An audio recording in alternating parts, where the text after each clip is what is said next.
Hello, friends. Today, for our letter E story, we are reading The Emperor's New Uniform. You might have heard this story, The Emperor's New Clothes. This story is kind of like that, but I think it's funny. I hope you enjoy it.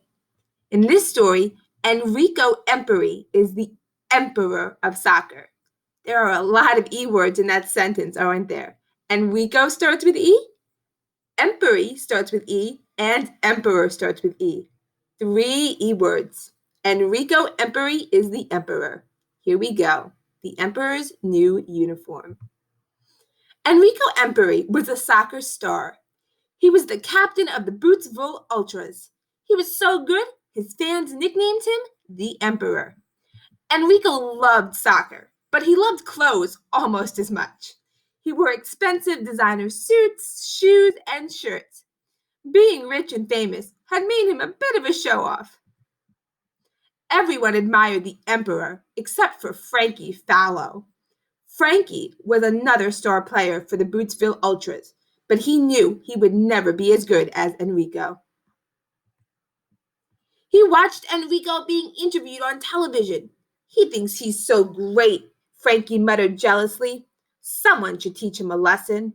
That doesn't sound very nice. The Bootsville Ultras had reached the finals of the championship. I need a new uniform.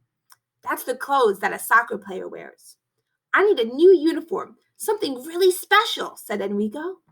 What should he wear? It looks like he has a nice red shirt and white shorts already. What could be more special than that? Designers from all over the world brought Enrico lots of trendy or cool outfits, but none of them were special enough for the emperor. What is he looking for? He doesn't like the black suit. He doesn't like the red suit. He doesn't like the yellow shirt with the blue shorts. What can he wear? As he watched, Frankie thought of a trick. I'll make Enrico look really silly, he thought, smiling.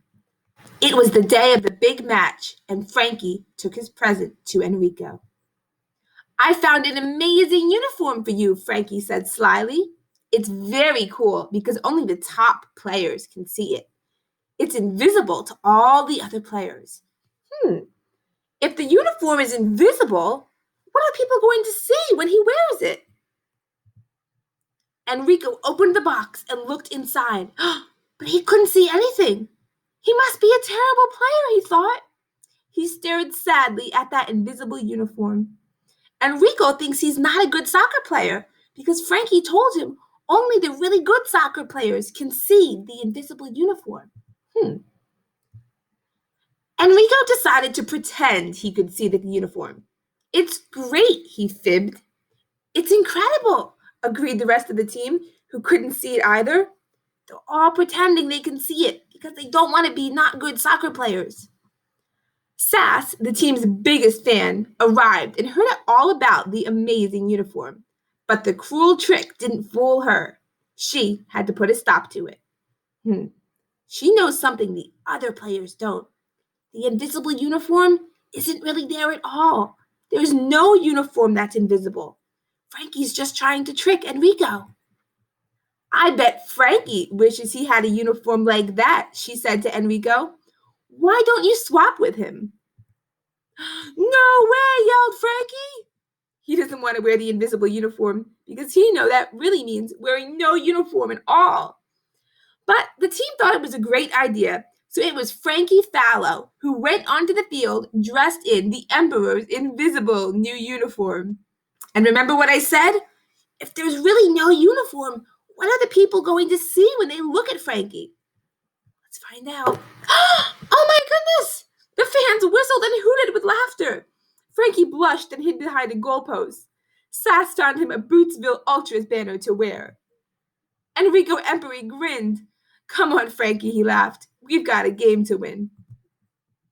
All the crowd cheered as the Emperor kicked the ball up into the air. The game was on. And there's Frankie back there, hiding behind the cape. And Enrico Emperi, the Emperor of Soccer, won the game. The end. I hope you enjoyed this story, friends. Have a great rest of your day. Bye-bye.